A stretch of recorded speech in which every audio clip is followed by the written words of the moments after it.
Hi, Rand. Thanks so much for carving out time in your busy schedule. I know you typically handle a lot of this research for the company, so I appreciate you delegating to myself and the BI team analyzing user profile data for the last year, specifically from 2011 until 2012. We hope that some of our findings will help give you and Sam a better idea of the segments we see forming in our user community that can help inform our marketing as well as product initiatives in 2013. Here's a quick overview of our approach. We did a correlation study that particularly focused on gender identity and its relationship to a variety of areas in the population, such as religion, sexual orientation, and even diet. And we'll make some recommendations as we go through this along the way. We'll then dive into user engagement analysis, where we evaluated the drop of engagement of users within certain demographics between 2011 and 2012. Our goal here is identifying the profile of users who haven't engaged recently in the hopes that we can bring them back into the community.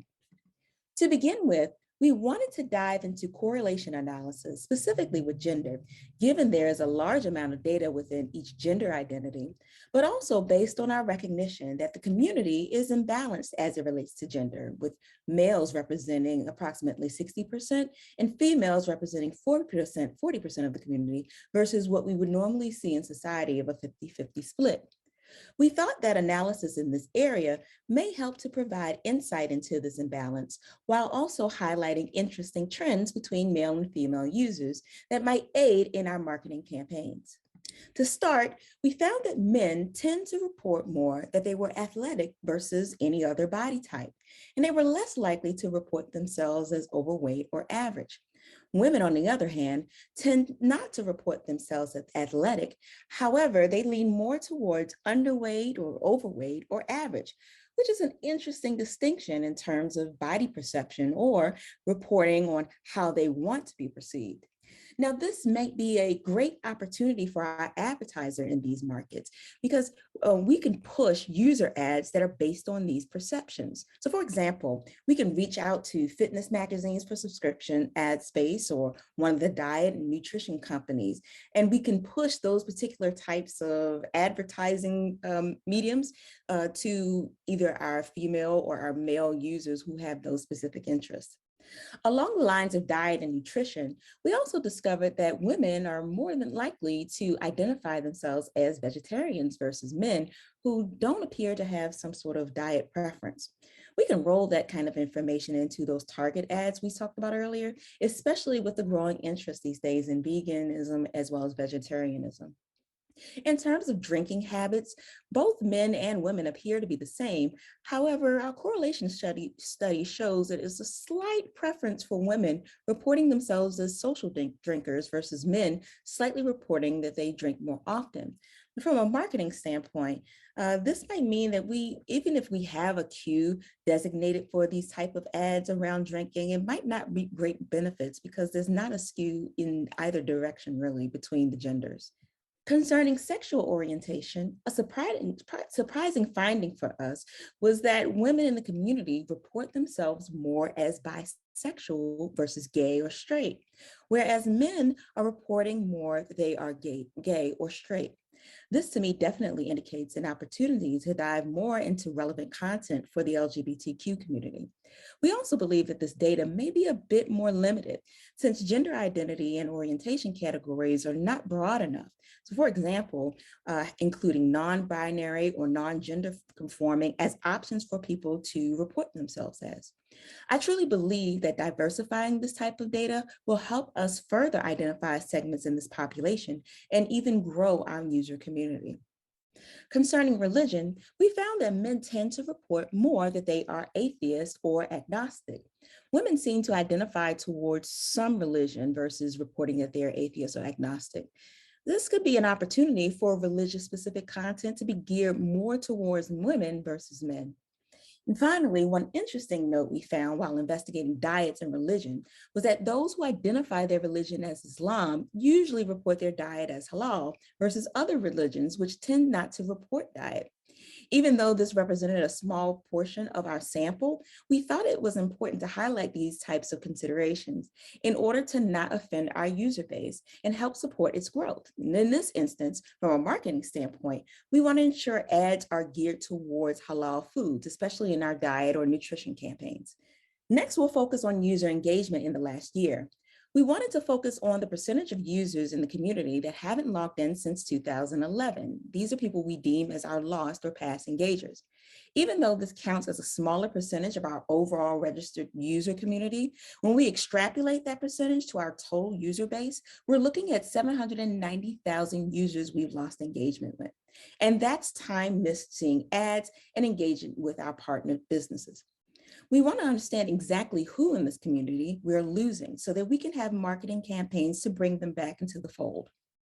To start, we'll look at lost engagers based on ethnicity. As I know you're aware, those who identify as white make up the bulk of our user community, followed by Asian and those who identify as multiracial.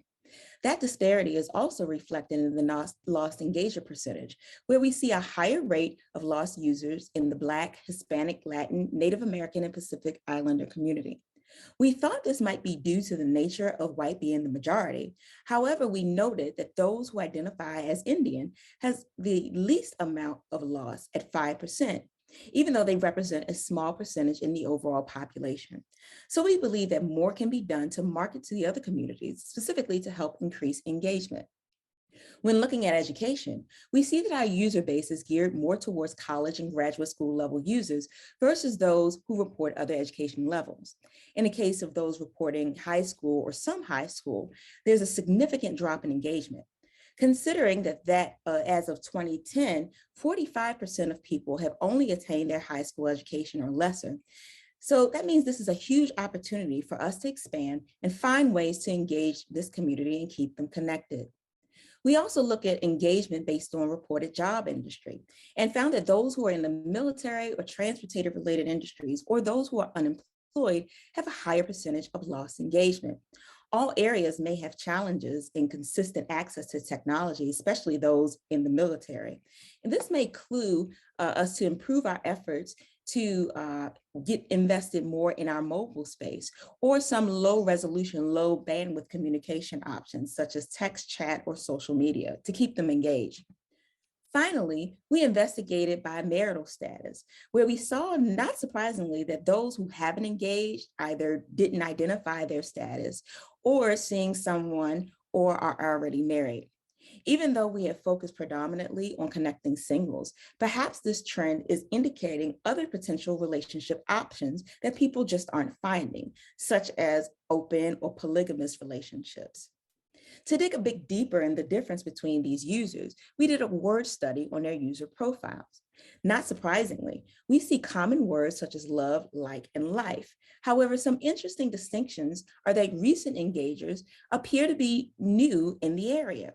They also speak more specifically about the region, Bay Area or San Francisco, whereas past engagers did not speak as much about the area.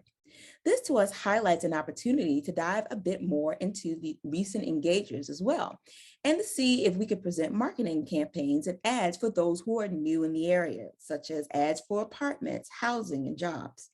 Perhaps a special meetup or in-person event could be something that's attractive to those new in the area and provide some sponsorship or additional marketing opportunities. In closing, we feel that our study highlighted several segments for gender-specific marketing, especially around diet, fitness, and nutrition. We also found an opportunity to increase our user community by broadening our categories for the LGBTQ community and introducing more relevant ads and content for them. We recommend opportunity to re-engage lost users by increasing our interaction with minority communities and those with high school educations, as well as offering more access possibilities for those in the military, transportation industry, or those who are unemployed. Finally, we see that there are recent transplants within active user community, which may provide opportunities for ad sales in real estate, employment, or even sightseeing. All of these things we hope are new marketing segments that can be considered by the product and marketing team. Thanks so much, Rand, for listening to this presentation. Please let me know if you have any questions.